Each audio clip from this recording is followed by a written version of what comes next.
आज हम अभिज्ञान शाकुंतलम के द्वितीय अंक का अध्ययन करेंगे। प्रथम अंक में हमने देखा कि प्रियंवदा, शकुंतला और अनुसूया के वार्तालाप को राजा दुष्यंत छिप करके सुनते हैं और फिर प्रकट रूप में आकर के वे शकुंतला के बारे में सारी स्थिति को जान लेते हैं और सारी स्थिति को जान करके वे यह भी भाप लेते हैं कि शकुंतला की प्रत्येक क्रिया जो है वो मेरे को लक्ष्य करके ही की जा रही है। द्वितीय अंक के प्रथम श्लोक की ओर हम आगे बढ़ते हैं। कामं प्रिया न सुलभा मनस्तु तद्भाव दर्शनाश्वासी अकृतार्थेपि मनसिजे रतिम उभय प्रार्थना कुरुते। कि कामम यद्यपि प्रिया, यह मेरी प्रेमिका शकुंतला जो है न सुलभा, आसानी से प्राप्त होने योग्य नहीं है, तू फिर भी मनः, मेरा मन तद्भाव दर्शनाश्वासी, उसके प्रत्येक भावों को देखने के लिए उस आश्वस्त हो रहा है। अकृतार्थेपि मनसिजे, जैसे मनसिज कहा गया है कामदेव को, कि कामदेव के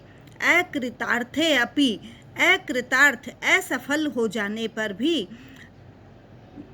रतिम उभय प्रार्थना कुरुते, हमारे मन के जो भाव हैं, परस्पर प्रीति का भाव जो है वो उत्पन्न होता रहता है। कि यद्यपि मुझे मालूम है कि शकुंतला जो है वो आसानी से प्राप्त होने योग्य नहीं है, फिर भी उसको देखने की इच्छा ही मेरे मन को आश्वस्त कर रही है। जिस प्रकार से कामदेव के असफल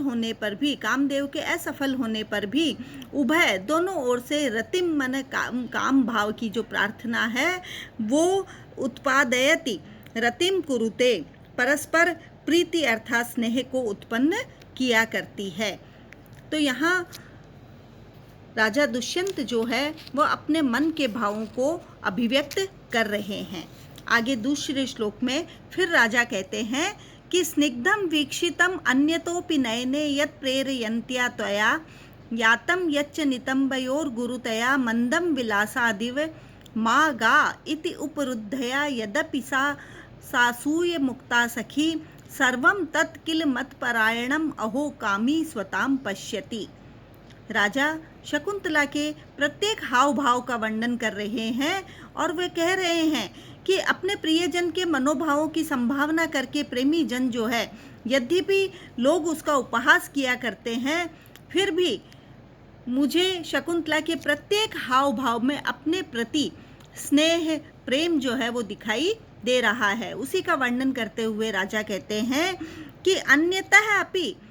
नयनम प्रेरयन्त्या, दूसरी ओर अपने नेत्रों को प्रेरित करती हुई भी तया उस शकुंतला के द्वारा यत स्निग्धम वीक्षितम, जो प्रेम पूर्वक मेरे को देखा गया था, और नितंबयोः गुरुतया, नितंबों के गुरु अर्थात भारी हो जाने के कारण, विलासात इव, विलास के कारण, यच्च मंदम यातम, जो धीमी गति से चल रही थी, कि जिसके नितंब भाग जो है वो भारी है, इस कारण वह मानो विलास पूर्वक धीमी गति से चल रही थी। माँ गा इति उपरुद्धया, मत जाओ, इस प्रकार से सखीम उपरुद्धया, सखी के द्वारा मना किए जाने पर, यद्यपि सा असूय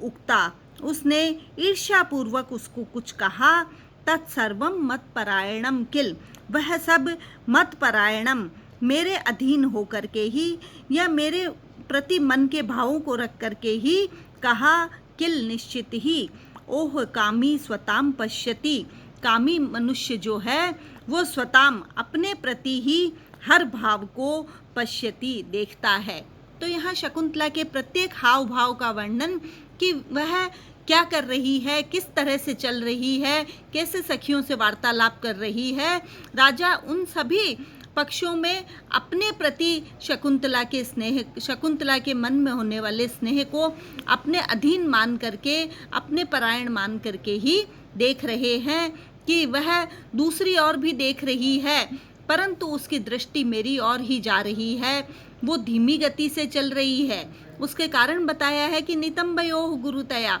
उसके नितंब प्रदेश के भारी होने के कारण वो धीमी चल रही है। पर राजा इसको अपने ही पक्ष में ले रहे हैं कि वो मेरे को देखने के कारण कि मैं अधिक देर तक दिखाई देता रहूं, इस कारण से वो धीमी गति से चल रही है। और सखियों के द्वारा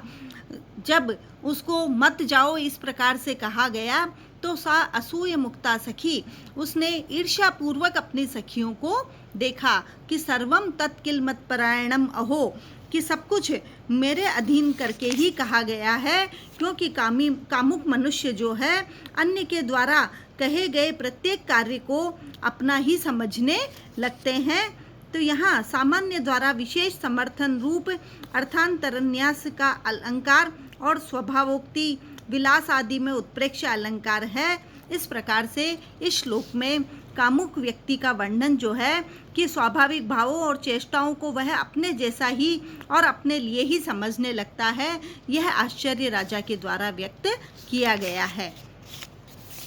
आगे तीसरे श्लोक में कहा गया है, न नमयितुम अधिज्यमस्मि शक्तो धनुः इदम आहित सायकम मृगेषु सह वसतिम उपेत्य यैहि प्रियायाः कृत इव मुग्ध विलोकितोपदेश है। कि मैं राजा अपने बारे में कह रहे हैं कि इस काश्यप सुता अर्थात महर्षि कण्व की पुत्री का स्मरण करके मृगया विक्लवम चेता है, जिसका मृगया अर्थात शिकार से विक्लव विपरीत चेता है, चित्त हो गया है कि अब मेरा मन जो है वो शिकार में नहीं लग रहा है। मैं इस मुनि पुत्री शकुंतला का स्मरण करके और इस शिकार की प्रवृत्ति से भी विरत हो रहा हूँ। क्यों यहाँ व्यक्त कर रहे हैं राजा कि अधिज्यम मन धनुष की प्रत्यंचा पर, जिस पर अधिज्या प्रत्यंचा चढ़ी हुई है, ऐसे आहित सायकम जिस पर बाण चढ़ा हुआ है, ऐसे इदम धनुः इस धनुष को मृगेषु हिरणों के ऊपर नमयितुम न शक्ता है, चलाने में मैं समर्थ नहीं हूँ। यही जिन्होंने कि जिन मृगों ने प्रियायाः सहवसतिम प्रिया शकुंतला के सहवसतिम सहवास अर्थात सानिध्य को उपेत्य प्राप्त करके मुग्ध विलोकितोपदेश है, मधुरता से देखने की शिक्षा कृत इव मानो प्रदान कर दी है। ये हिरण आश्रम के हैं और शकुंतला के साथ में रहते हैं, और शकुंतला के साथ रहते रहते सामीप्य के कारण उसने मुग्ध विलोकितोपदेश है, मधुरता से देखने की शिक्षा मानो शकुंतला से प्राप्त कर ली हो। ऐसे इन मधुरदर्शी हिरणों के ऊपर मैं अपनी धनुष की प्रत्यंचा चलाने में इस समय समर्थ नहीं हो पा रहा हूँ। तो यहाँ राजा विदूषक ने शिकार के प्रति अपनी अरुचि का कारण बताया है कि राजा दुष्यंत ने विचार किया है कि मैं इस समय शिकार करने के उत्साह से रहित हो गया हूँ, क्योंकि ये भोले मृग स्निग्ध दृष्टि से युक्त है और प्रिया शकुंतला ने इन पर मनोहर दृष्टिपात करके इनको मानो मुग्ध रहने का उपदेश प्रदान कर दिया है। अनवरत धनुर्जास्फालन क्रूर पूर्वम रवि किरण सहिष्णु स्वेद लेशैर अभिन्नम अपचितमपि गात्रम व्याययत्वात् अलक्ष्यम गिरिचर इव नागः प्राण सारम विभर्ति। अब पुनः राजा जो है सेनापति के साथ वार्तालाप कर रहे हैं और सेनापति राजा को देख करके कहते हैं कि दृष्टि दोष स्वामिनी मृगया जो है वो केवल गुण है, इसके अतिरिक्त कुछ भी नहीं है। तो मृगया के गुण और दोषों का वर्णन यहाँ पर सेनापति के द्वारा किया जा रहा है कि आप जो हैं हे राजन, आप शिकार प्रिय हैं और शिकार करना आपका विशेष गुण है कि शिकार राजा दुष्यंत के विषय में शिकार जो है वो गुण ही बन गया है, क्योंकि आप जो है गिरिचर इव नागः पर्वताचारी हाथी के समान आप अनवरत निरंतर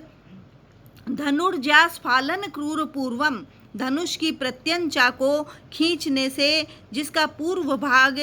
क्रूर अर्थात कठोर हो गया है और रवि किरण सहिष्णु सूर्य की किरणों को सहन करने वाले स्वेद लेशैर अभिन्नम थोड़े से पसीने से भी रहित अपचितम परिश्रम करने के कारण जो दुर्बल हो गया है, ऐसा व्यातयत्वात् विशाल और दृढ़ होने के कारण अलक्ष्यम दुर्बल जैसा अर्थात अलक्षित होने वाला जो दिखाई नहीं देने वाले हैं, ऐसे प्राण सारम प्राण रूपी शक्ति संपन्न गात्रम शरीर को विभर्ति धारण करते हैं। अर्थात यहाँ राजा के सभी विशेषण जो है वो पर्वताचारी गज के पक्ष में भी प्रतीत हो रहे हैं कि जिस तरह से धनुष की प्रत्यंचा को खींचने के कारण आप निरंतर कैसे हैं कि जिसके शरीर का पूर्व भाग कठोर हो गया है, रवि किरण सूर्य की किरणों को सहन करने के कारण आप स्वेद से रहित हैं और जंगली होने के कारण जिस प्रकार से आपका शरीर भी जो है वो दुर्बलता को प्राप्त हो गया है। उक्त विशेषणों से राजा का दिव्यास्त्र सहन योग्यत्व, दुख सहिष्णुत्व, श्रमशीलत्व आदि द्योतित किया गया है और पर्वताचारी होना उसका स्वातंत्र का द्योतक है। तो यहाँ इन्हीं सभी विशेषताओं की राजा की उपमा जो है वो एक पर्वताचारी गज के समान की गई है। धन्यवाद।